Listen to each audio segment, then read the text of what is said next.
نحمده ونصلي على رسوله الكريم اما بعد السلام علیکم ورحمۃ اللہ وبرکاتہ۔ وعلیکم السلام ورحمۃ اللہ وبرکاتہ۔ کتاب پیارے بچوں کے لیے 60 سنہری احادیث، حدیث نمبر 18۔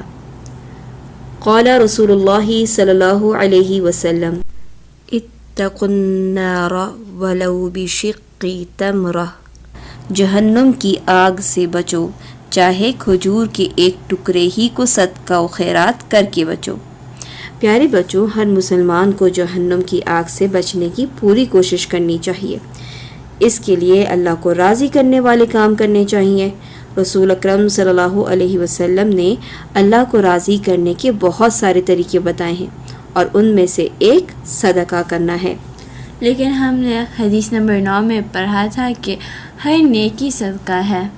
بالکل، ہر نیکی صدقہ ہے، یعنی کسی کی پریشانی میں مدد کرنا، کسی مسلمان بھائی کو مسکرا کر دیکھنا، نیکی کی بات بتانا، یہ سب صدقہ ہے۔ اس کا مطلب یہ ہے کہ ہمیں جہنم سے بچنے کے لیے ہر چھوٹی سی چھوٹی نیکی کو کرتے رہنا چاہیے۔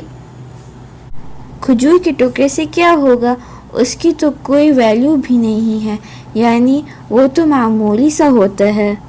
یہ سوچ ہی غلط ہے کہ ہماری معمولی مدد سے کیا ہو سکتا ہے۔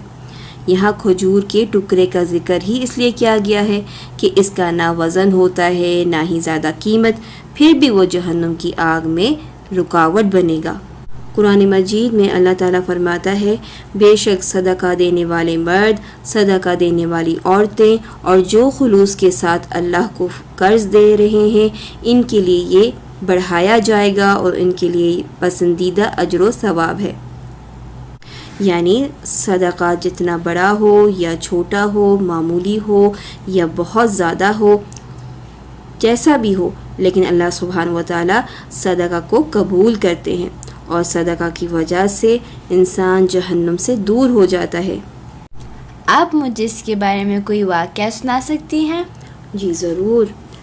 ابو ہریرہ رضی اللہ عنہ بتاتے ہیں کہ ایک دفعہ ایک آدمی نبی کریم صلی اللہ علیہ وسلم کے پاس آیا اور فرمایا، اللہ کے رسول صلی اللہ علیہ وسلم، کون سا صدقہ اجر و ثواب میں سب سے زیادہ بہتر ہے؟ آپ صلی اللہ علیہ وسلم نے فرمایا، وہ صدقہ جو تندرستی کی حالت میں دیا جائے، جب تمہیں مال کا لالچ ہو، غریب ہونے کا ڈر بھی ہو اور امیر ہونے کی خواہش بھی ہو۔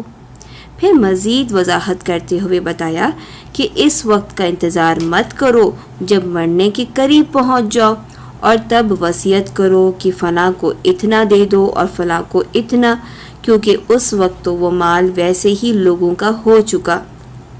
آپ مجھے یہ واقعہ مثال کے ساتھ سمجھا سکتی ہیں؟ جی ضرور۔ مثال کے طور پہ خالد کسی پارک میں ہے اور اس کے پاس کھانے کے لیے ڈونٹس اور جوس ہے۔ یہ دونوں ہی خالد کو بہت پسند ہے، اور سامنے ایک غریب بچہ درخت کے سائے میں بیٹھا ہے جو دیکھنے میں بھوکا لگ رہا ہے۔ اب اگر خالد ڈونٹس اور جوس بچے کو دے دے تو وہ خود کیا کھائے گا؟ لیکن خالد کو اس حدیث کے الفاظ یاد آ جاتے ہیں کہ ایسے صدقہ کا اجر و ثواب زیادہ ہے جو تندرستی کی حالت میں دیا جائے، جب تمہیں مال کا لالچ ہو، غریب ہونے کا ڈر بھی ہو اور امیر ہونے کی خواہش بھی ہو۔ تو خالد کیا کرے گا؟ خالد اس بات کو یاد کر کے اپنے کھانے کا کچھ حصہ اس بچے کو بھی دے دے گا تاکہ اسے اللہ سے بہت زیادہ اجر ملے۔ آج کے سبق میں ہم نے سیکھا، کسی چھوٹی سی نیکی کو بھی حقیر نہیں سمجھنا۔ صدقہ کرنے کا بہترین وقت وہی ہے جب آپ کو کوئی ضرورت مند ملے اور آپ اس کی مدد کر سکتے ہو، چاہے وہ بہت معمولی مدد بھی کیوں نہ ہو۔ صدقہ صرف اللہ تعالیٰ کے لیے کرنا ہے۔ حدیث نمبر 18۔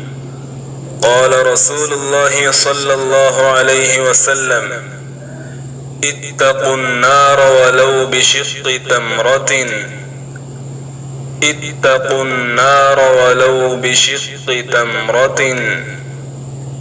اتقوا النار ولو بشق تمرۃ۔ رسول اللہ صلی اللہ علیہ وسلم نے فرمایا، جہنم کی آگ سے بچو، چاہے کھجور کے ایک ٹکڑے ہی کو صدقہ و خیرات کر کے بچو. Protect yourself from the hellfire, even with half a date, by giving it in charity. سبحانك اللهم وبحمدك أشهد أن لا إله إلا أنت أستغفرك وأتوب إليك. السلام عليكم ورحمة الله وبركاته.